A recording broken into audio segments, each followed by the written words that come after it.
His works often combine science and art, and though he died nearly 500 years ago, he left a lasting impact on our world and pop culture today. I'm almost afraid to ask, but who is this? I am Leonardo da Vinci.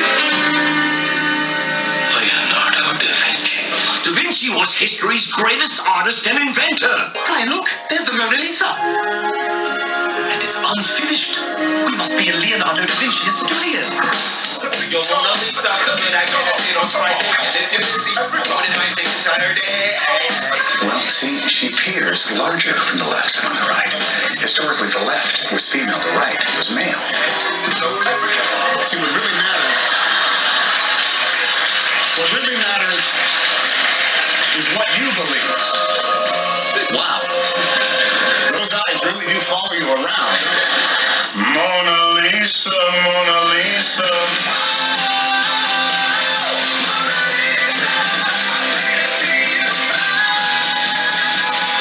Oh, the Last Supper. The dinner Christ had with his disciples the night before he was crucified. Leonardo gives us the chalice. Why are you all sitting on one side of the table? Huh?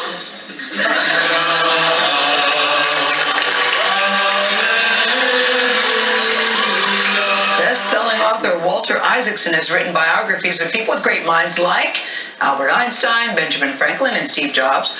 Isaacson is here with his new book. It's called Leonardo da Vinci, as you know by now. It's published by Simon & Schuster, which, by the way, is a division of CBS. Walter Isaacson, welcome. Thank you. Boy, it is so great. Welcome. It's so great to see the history of Leonardo da Vinci that crosses all genres. But let's talk about Leonardo, because you describe him as a man of eye-catching beauty. I like that phrase.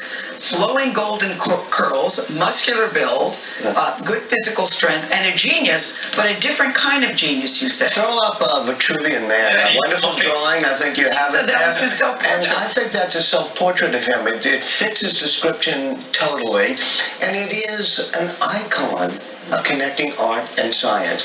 This is a drawing in which he gets every proportion exactly right. He spends 230 measurements to get it right, but he also does something of unnecessary beauty as he's standing there naked in the earth and in the universe, figuring how do we fit in. How is this genius different from other geniuses, though? Well, you know, some people like Mozart say, great genius, but in a particular field. To me, what's interesting is when you can cross fields. He thought of himself as an engineer, a scientist, an anatomist, somebody who loved geology. His notebooks are filled with all of his love of math and science and nature, but also art. And so I think real creativity comes when you can see the cross currents of nature as opposed to getting all siloed. He was an expert in so many things, and yet he had no formal education. I think he was lucky. He was lucky to be born out of wedlock, which meant he couldn't go to the university. So he became what he called, a self-taught person. He became a disciple of experiment and experience. And this is the beginning of the scientific method in a way where people say, well, let me test the wisdom I've been given.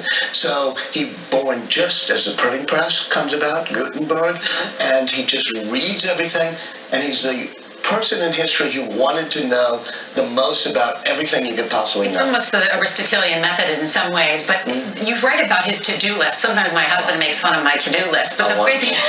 We can learn from Leonardo. I love that you say the to-do list. He just wrote about, what is this? Figure out this. Why is the sky blue? What does the tongue of a woodpecker look like? Every day we get a list from him of the things he wants to learn, and it's sort of inspiring. And the book is based on more than 7,000 pages of notebooks. Yeah. What do we learn? What did you learn in the course of this research that we didn't know before? Well, the cool thing about the notebooks is that after 500 years, we can still flip through them and see day by day what he was doing.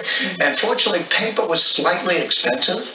So on any particular page, he's maybe drawing a sketch of the Last Supper, but then he's doing a little math experiment, and then doing mountains, and then doing the swirls and curls. And so you see how his mind leaps across. The paper is jam-packed. I love the Mona Lisa story, though. I mean, look what you have on screen, man. The fetus in the womb is like a thing. Yeah. It's very detailed, too, Walter. Yeah, beautiful. But when you talk about the Mona Lisa smile, you said that he used to bring in musicians to make her smile. Right. But what I thought was interesting is he would go to the morgue and look at cadavers and peel back to see the formation of a smile. Right. When you ask, what do you find in the notebook? We have page after page of him dissecting the human face, showing every muscle, every nerve, whether the nerve comes from the brain or the spinal cord.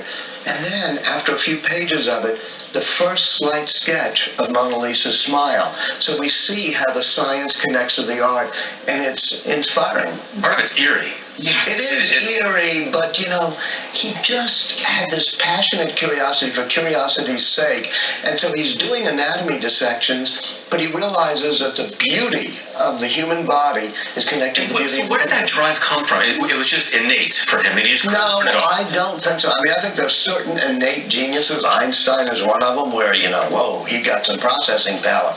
But I think with with Leonardo da Vinci, he pushes himself to just be more curious. As Nora said, you read those lists of things he wants to learn, and so that's why he's a more accessible genius than some of the others I've written about, because we can do that too. We can, he would just say, why is the sky blue? It would be in his notebook, and he'd do it. You've compared him to Steve Jobs. We've been saying all morning you're going to tell us why the two you see. Well, whenever Steve Jobs would launch a great product, I see all of his products all over your table and in my pocket, at the end he would show the intersection of two streets, liberal arts and technology. And he'd say, if you can stand at the intersection of the humanities and science, or arts and engineering, that's where creativity occurs. To me, that's what the Trivia Man is all about and Leonardo da Vinci is all about. 10 years of research. You should have made it bigger. Love it.